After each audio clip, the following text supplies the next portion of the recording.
Blessed morning everyone, ka-chosen one. So, isa pong mapagpalang umaga sa ating lahat.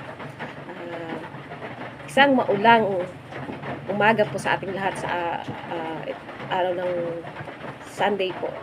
So, bago po tayo pumunta sa church para dumalo at sumamba para sa ating Panginoon Jesus, may share ko lang po ang aking devotion for today na matatagpuan po sa Kawikaan chapter 3 verse 3 hanggang 4. Pananalig at katapatay, huwag mong tatalikuran. Ikuwintas sa iyong leeg at itanim sa isipan. Sa gayon, malulugod sa iyo ang Diyos at kikilalan ka ng mga tao. Sa NIV version naman po, sabi sa English ay ito po. Let love and faithfulness never leave you. Bind them around your neck. Write them on the tablet of your heart. Then you will win favor and a good name in the sight of God and man. So, ang sabi po dito sa nabasa po natin na kailangan daw po huwag nating tatalikuran o kalilimutan ang pananalig o pananampalataya at katapatan sa ating Panginoon. So sa English, sabi niya ay love and faithfulness. Wag daw nating kalilimutan. Pero doon sa English version, ang sabi niya po ay let your love and faithfulness never leave you. Pero dito sa Tagalog ay huwag mong tatalikuran. Pananalig at katapatay, huwag mong tatalikuran. So, sa Magandang Balita version, ang sabi ito, huwag nating tatalikuran. Ibig sabihin, tayo mismo ang huwag tatalikod sa pananalig at katapatan na meron tayo sa ating Panginoon. At kung doon naman sa English version, sa NIV, ang sabi naman po ay, let your love and faithfulness never leave you. Ibig sabihin, hindi, siya naman yung wag mang iwan sa atin, sapagkat isa sa nakakalungkot sa buhay natin bilang Kristiyano, isang tao, yung mawala sa atin ang pag-ibig sa puso natin at yung pananampalataya at pananalig sa ating Panginoon. Vice versa, yung tayo rin naman ang iwanan mismo ng pag-ibig ng ating pananampalataya, pananalig sa ating Panginoon. Sapagkat yun lamang ang nagiging source natin, yun ang nagiging dahilan lang bakit tayo patuloy na nabubuhay na kasama ang ating Panginoon, sapagkat meron tayong pag-asa at pag-ibig na nagmumula sa Kanya. Sapagkat sabi nga, di ba, sa John 3:16, for God so loved the world that He gave His only begotten Son, that whosoever believeth in Him should not perish, but have an everlasting life. So, sa umpisa pa lang ang ating Panginoon na naging source natin ng love, ng kaligtasan. So, paano pa po kaya pag tayo mismo ay kanyang, paano pa kaya pag mismo ang pag-ibig yung mawala sa atin? So, at napakaganda nga po ng paalala sa atin dito, na kailangan ikwintas sa yung leeg at itanim sa isipan. Sa English, sabi niya, bind them around your neck and write them in the tablet of your heart. So, ikwintas, ibig sabihin na ikwintas, kailangan nakikita ang pananalig, nakikita ang pag-ibig, ang pananampalataya sa buhay natin. 'Di ba kung tayo po ay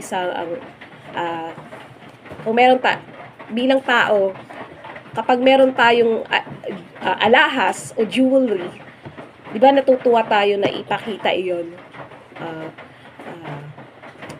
Lalo na kung yung kwintas ay isang mamahalin, isang ginto. Minsan yung iba pa nga ay may diamond na nakapalawit pa diyan. 'Di ba nagiging parang proud ka na ipakita sa kanila na meron kang na-achieve na kwintas na ganun kamahal o ka-worth it. Ako nga, silver, pero proud ako na may silver ako. may singsing na silver, wedding ring. So, ganon din ang ano, kailangan maging ganon din tayo.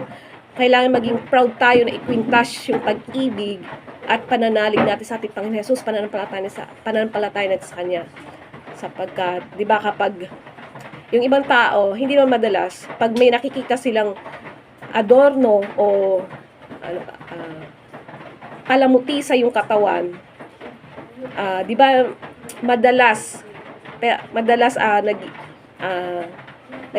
nagiging proud sila sa iyo na mukhang magaling tong mag-manage ng kanyang finances, mukhang magaling to sa trabaho, mukhang magaling to sa mga bagay-bagay, kaya siya nakakaipon o nagkakaroon ng mga ganyang mamahaling alahas.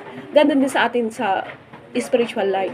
Kailangan din nating maging proud tayo na meron tayong naka-adorno, meron tayong palamuti sa katawan, na ito yung nakikita sa atin na glory ng God. Ito yung pag-ibig natin sa ating Panginoon, pag-ibig natin sa kapwa, pag-ibig natin sa mga lost souls.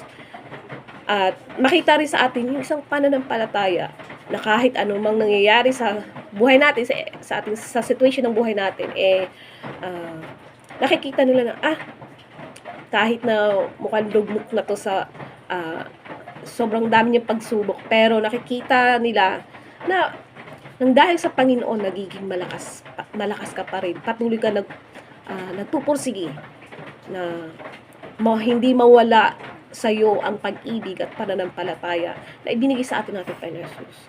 At ang sabi nga dito, kapag itinanim natin o inilagay natin sa ating puso, sa ating isipan, ay magwi-win daw tayo ng favor. Katulad nga nung kanina, example ko, nagiging proud yung ibang tao na nakakapag-isip sila na okay yung mukhang maganda ang pag-handle nitong finances niya, anong buhay niya. Ganun din sa pananampalataya. Mag-win ka rin ng favor. Madalas, ikaw na ang magiging lalapitan nila, hingin ka na ng advices, magpapapray sila sa'yo. Kasi may nakikita sila sa'yo na kakaiba. Yung shine ba ng Lord, yung shine ba ng God sa'yo, ni Jesus, yung nakikita na sa'yo. Kasi nakakwintas na yun sa'yo. At nagiging proud ka na ipakita yun. So, patuloy po